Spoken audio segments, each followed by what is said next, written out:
What's up mga kukulit? For today's video is maglilinis tayo ng bag ko gamit sa school.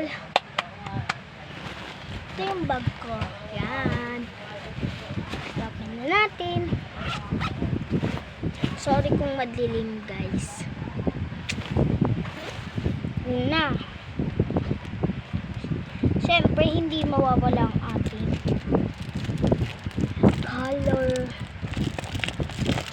color paper.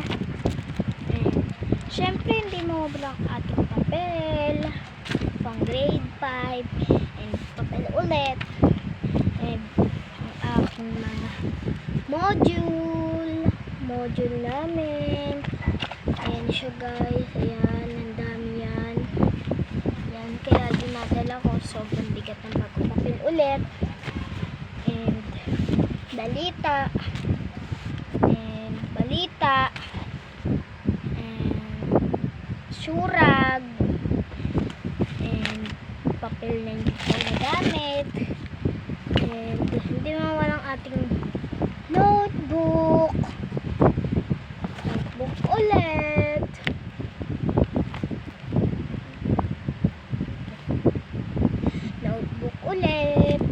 ballpen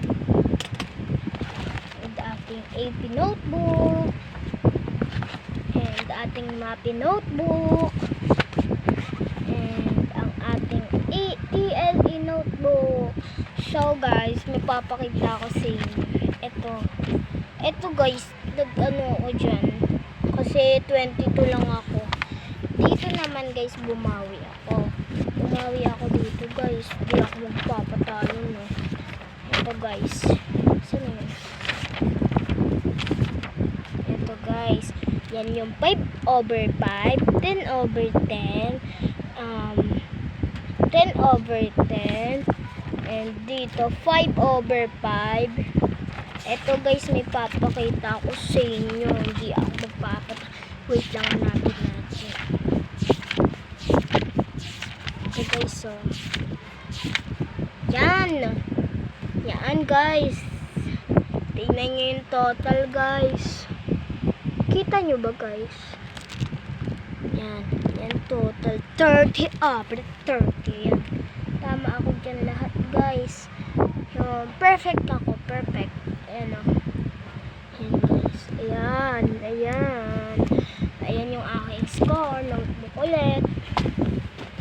Itong assignment notebook. Ito guys, yun yung ginagawa ko guys. Ayan yung pinasulat sa amin dahil grade 5 na ako. Yan, tapos ko na guys. Tapos ko na hanggang D, and meron pa tayong GMRC. Ganyan ako magsulat guys, ganyan. Di ba naman maganda? Yan guys, ang lahat ng sulat ko guys. And di ba walang ating science and English. Ito yung science ko guys, pinag-aaralan na namin yun. Basta guys, alam nyo na yun. And ito ang aking English notebook. Ayan siya. Ayan yung mga English notebook ko. And di mo lang ating ballpen. And balita ulit. Ito yung babalita ko bukas. Rio, kasi kailangan ko nito sa buhok ko. Isang round naman tayo. Dito naman tayo sa ito. Babaan natin para makita. Tingnan natin ito. Uy, meron tayong papel dito sa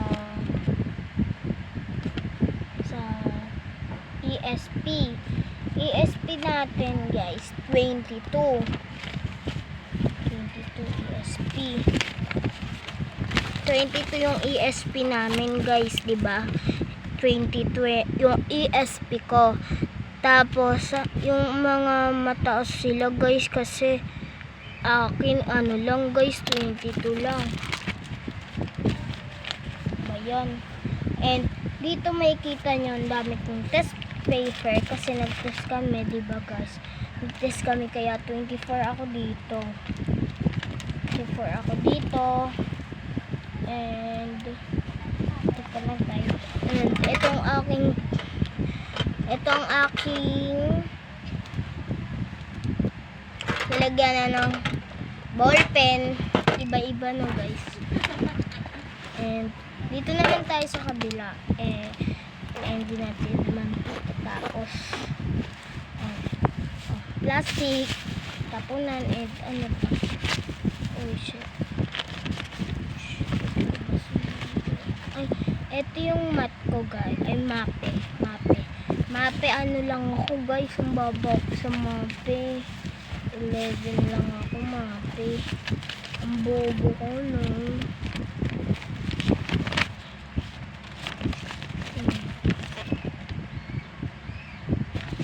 Ito yung sa kaibigan ko. 9 lang siya. Di kasi nagbabasa guys. Di siya marunong pa magbasa. And then dito rin ang ating wallet. Siyempre. Baka sabihin nyo may laman to guys. Walang laman yan guys. Walang laman yan guys. Walang laman. Walang laman. Walang laman yan. Walang laman yan guys. Walang laman yan. Walang laman yan. Walang laman yan. Okay, tignan nyo guys. Walang laman yan. Nalayang laman. Walang laman yan guys. Kita nyo naman. Meron dito tayong lapis. Syempre. And open naman natin ito. Pinakamaliit. Ay! May natira pala akong 10 dito guys. Ayan na. 10. Kasi ginaganon ko na lang. Hindi ko na sila inaayos. Ayan. And dito sa may gilid. May kita mo yung basura ko. Dito yung aking basura rin ata. Basura rin. Puro basura lang yun guys. Okay. Tapos na tayo dito sa bag. Sa envelope naman tayo. Ito yung aking envelope. Kulay green siya kasi sabi ng teacher namin kulay green daw. Ito yung spelling booklet. Guys, dito si 5/10. Ito, yung sinabi sa amin internet. Yan. And ito, hindi ko pa siya nagagamit ng maayos, guys. Kasi diba, kakalimutan ko minsan kaya hindi ko naman siya maayos. And ito naman ang aking whiteboard ko yan. And ito yung storybook ko. Ang title niya, Letter Red Reading Hand. Yan guys. Marunong naman ako magbasa. Tignan nyo guys, babasahan ko pa kayo. Our weeks received bird note part of is back my so Rodex stored in a retrieval system or transmitted in a form of by and meant electronics. Nakikita niyo ba ako? And making like a phone to in recording of copy that is from written transmission of this bull hair. Mabasa ko. And marunong din naman ako magbasa ng Tagalog. Siya ay tinawag na red reading hand dahil lagi niyang suot ang pula at magandang pandong na regalo sa kanya ng kanyang lola. Yan na nababasa ko. Tapos ito yung Tagalog. Isang araw nagkasakit ang kanyang lola at naisipan ni Red Riding Hood na dalhan ito ng sopas. Isunuot niya ang kanyang pandong at humalik sa ina bilang paalam. Yan. Huwag kang gagala, maraming pamangganit na lobo sa kakahuyan, babala ng kanyang ina. Hindi po sabi niya, hindi po ina. Pangako ni Alex Red Riding Hood na hindi nakikita ang isang lobo. Yan, nabasa ko na guys. Tapusin ko pa. Yan. Ito, sa daan nahuha siya ng mga magagandang bulaklak at nakalimutan ang pangako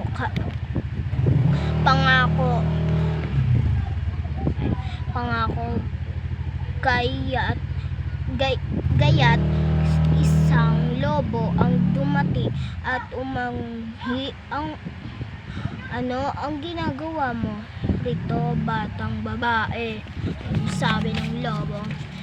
Sabi ng babae, may sakit ang lola ko at bibisitahin ko siya. Sagot ni Alex Red Riding Hood. At saan ni? Sabi ng lobo. At saan siya nakatira? Tanong ng lobo. Isang magalang na bata, sinabi niya lugar. Bullshit. Sinabi niya yung lugar guys. Umalis ang lobo at muling maglakbay si Alex Red Riding Hood. Dumaan ang lobo sa mas maiksing ruta at ilang saglit pa ay kumakatok na siya pinto. Sino yan? Tanong ni lola.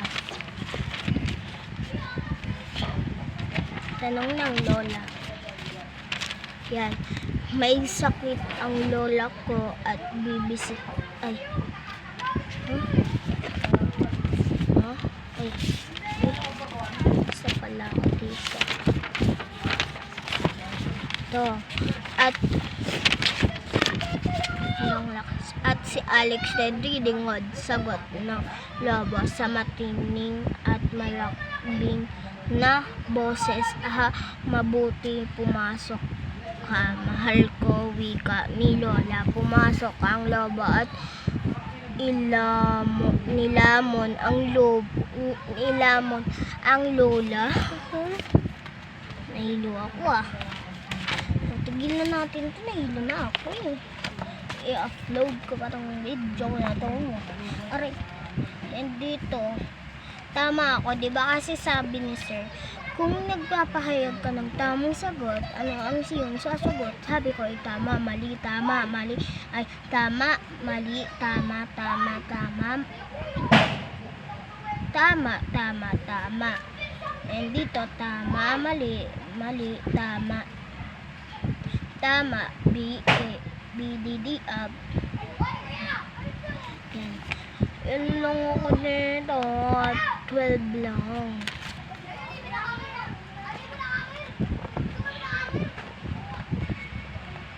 Tapos na tayo mag-ano, syempre.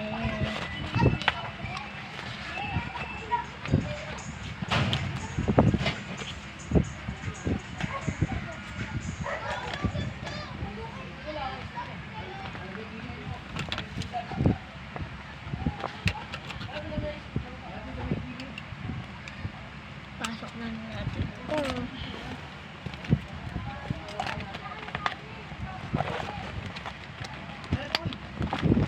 Yan, nagis na. And ayusin naman natin ang ating bag.